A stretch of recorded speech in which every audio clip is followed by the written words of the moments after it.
What's up, lords and ladies? Welcome back to another video on this channel. So in today's video, I'm gonna be giving you top 5 beginner mistakes that a lot of people do when they are first starting to keeping bearded dragons. Now today I wanted to just quickly do this video because there's a lot of you who actually started to come on this channel as well as started to keep bearded dragons. Now if you've been keeping bearded dragons for a good period of time, this video might also benefit you too, because we all make mistakes, and heck, even sometimes I make a couple mistakes here and now and then. So hopefully you guys enjoyed this video. If you guys are new to this channel, be sure to give this video a thumbs up and subscribe to the channel. Depending on which year you are watching this, there is a little tiny bell icon at the side of the subscribe button. If you hit that post notification bell button, you get notified each time I post a video. Now, I'm just saying, each video I always have a notification song at the very end, so make sure you hit that notification because it would mean a lot. You know, you guys are awesome. We're almost hitting 100,000 subscribers, so just insane. But with that being said, let's just get started with the video. Now, this isn't in any particular order, but the very first mistake that people do when it comes to getting a bearded dragon is that they get it from a pet shop. Now, I know what you're thinking. You're probably like, wait a minute, but I got Spike from a pet shop and he's perfectly fine. If you got a bearded dragon from the pet shop, it's still okay. But the number one question that I always get is, my bearded dragon is sick, or my bearded dragon isn't eating, my bearded dragon is sleeping all the time, my bearded dragon this, my bearded dragon that. If you got it from a reputable breeder, chances are that bearded dragon is perfect. Like, that bearded dragon should probably even know how to speak French to how perfect that bearded dragon is. But on a real note, getting it from a pet shop is still an okay thing to do, but personally I stay away from certain pet shops simply because they just don't know how to take care of reptiles and animals in general. They have so many things. It's like the fast food of the reptile world, where they would have a bunch of animals come and go and they don't really know and interact with the animals at a personal basis, where a lot of breeders, they know exactly what kind of bearded dragon they can match, a bearded dragon that fits perfectly for your lifestyle. So you definitely want to look around and look for breeders. Now, I know what you guys are thinking. You're probably like, Lord of Lion, I wish I could buy a bearded dragon from you. Well, currently right now I am not working with bearded dragons. I kind of have my hands off full with ball pythons and other species of snakes. So if you are looking for some cool ball pythons, definitely hit me up, because I have quite a bit that you guys could pick from and, you know, have inside of your reptile family. The second mistake that most beginners will make when first keeping bearded dragons, and even some veterans, even some people who have been keeping it for a long period of time, we are sometimes guilty of this, is that we feed our bearded dragons way too much protein when they don't need it. And what I mean by this is that bearded dragons, they have a specific diet. When they're juveniles or when they're hatchlings, they would just devour a whole bunch of crickets, a whole bunch of superworms, a whole bunch of dubia roaches, and just have a huge variety of protein. Now, as they get much older, around that 1 year mark to about maybe a year and a half, that's when they will switch over to mainly eating veggies, and then the occasional cricket and superworm, and the protein source will come from that. But it's very important to basically know exactly when to introduce certain types of food. When it's a hatchling or just a baby bearded dragon, you could get away with just feeding it protein and very little you know, veggies. Chances are it won't even eat its veggies, but you should always offer it. But they would always be eating crickets. Now, as they get older, around that time when they're a juvenile, I would say about 6 months, is when they will start to consume a little bit of veggies and a little bit of crickets and dubia roaches and protein sources as well. Now, once they are almost in that maturity state, about a year and a half, that's when they will start doing that switch. Now, this is where I normally see a lot of people not be able to do that switch, and they still feed their bearded dragons crickets, superworms this whole entire time, and the bearded dragon develops a habit of, why am I gonna eat these veggies if you know, crickets are coming to me by the end of the day. Like, I'm just gonna be a picky bearded dragon and not eat these veggies because I'm gonna get fed crickets anyways.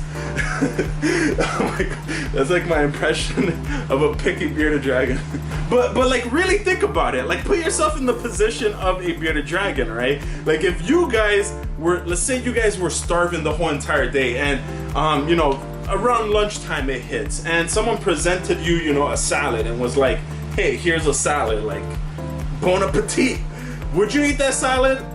Probably. But if you knew that, you know, after that salad, if you don't eat it, you know, steak and a whole bunch of, like, you know, barbecue and maybe burgers and pizza and chips, or all your favorite cravings are coming right after if you don't eat these veggies, then chances are you're not gonna eat the veggies yourself either. So why would a bearded dragon want to eat its veggies if it's gonna get crickets and dubia roaches afterwards anyways? So they developed this pattern to basically ignore the veggies and just mainly want to eat the crickets. So it's very important that you do that switch, that you give them that period of time to basically not have as much crickets and to mainly only try to feed them veggies. So they mainly want to eat that because they're hungry and they want to get some nutrition in their stomach. So, you know, I wouldn't say starve your bearded dragons because that's not the word, but definitely make that switch where you're giving them less crickets and more veggies. Number 3, not enough research. Now, this is sort of my little tiny pet peeve when it comes to,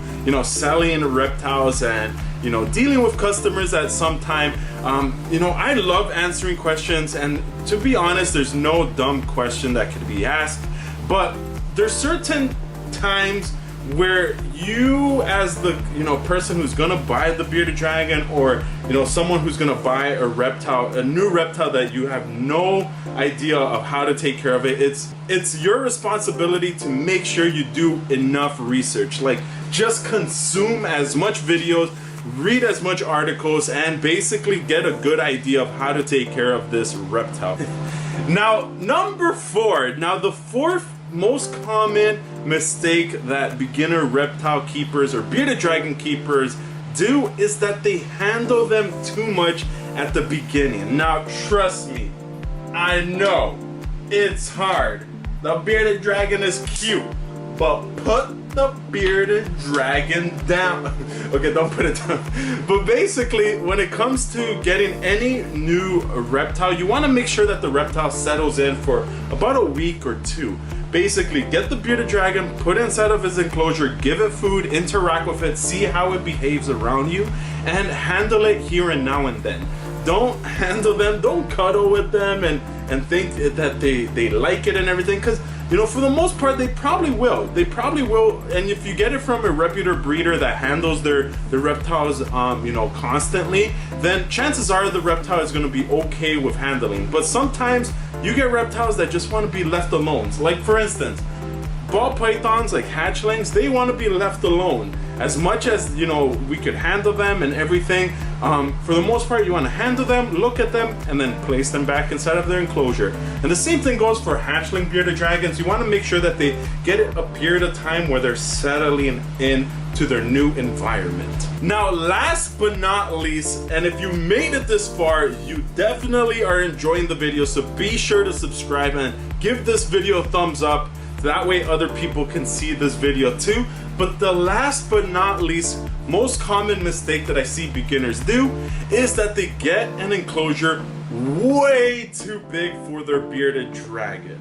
Now, I don't know if it's just a thing this year or maybe even last year, but it's definitely become a trend to give your reptiles the largest enclosure that you possibly can. And to be honest, you should be giving your bearded dragon and your reptiles the best quality life that you possibly can. But if you're just getting a bearded dragon and you're just getting into it, you definitely want to go with the recommended size. If you get a enclosure that's way too big and you don't have the experience of adjusting temperatures, of dialing it in and everything, then you're gonna get an enclosure that's way too big, too much for you to handle, and your bearded dragon's just gonna be stressed out. Especially if you get a bearded dragon that's this big and you get an enclosure that's the size of, you know, like a 100-gallon or a 60-gallon, like, those enclosures are way too big. I will recommend an enclosure about a 40 gallon, and I'd always recommend it. I've even had bearded dragons that are hatchlings in 10 gallon enclosures, and you've seen it. They've actually derived a lot more because they have the control setting of the heat, the UVB. They feel more secure. You know, I block the edges and on the sides so they feel nice and secure, versus an enclosure that's way too big, way too exposed, and they don't feel safe in it. Now, with that being said, you can get an enclosure that is nice and big, but you definitely want to modify it where you're providing the proper temperatures, the proper branches, the proper UVB, the proper things inside of the enclosure to accommodate your bearded dragon that is going to be living in such a large space like that. Don't just get one light bulb, one UVB, and be like, well, I got this 100 gallon enclosure and the heat source is all the way down there. It's gonna have to take a bus, maybe even an Uber, but it'll get there, you know. It's nice and warm in my house. AC, nice and warm.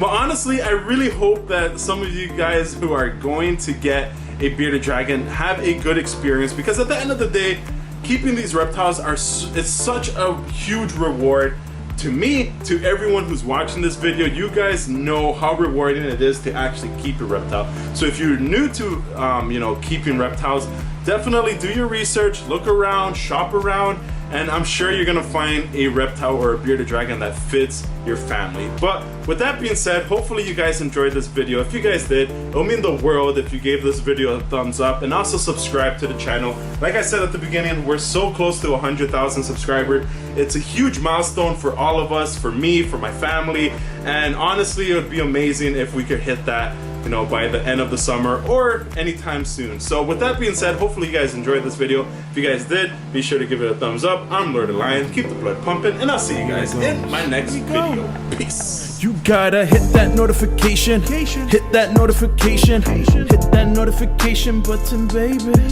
You gotta hit that notification, hit that notification, hit that notification.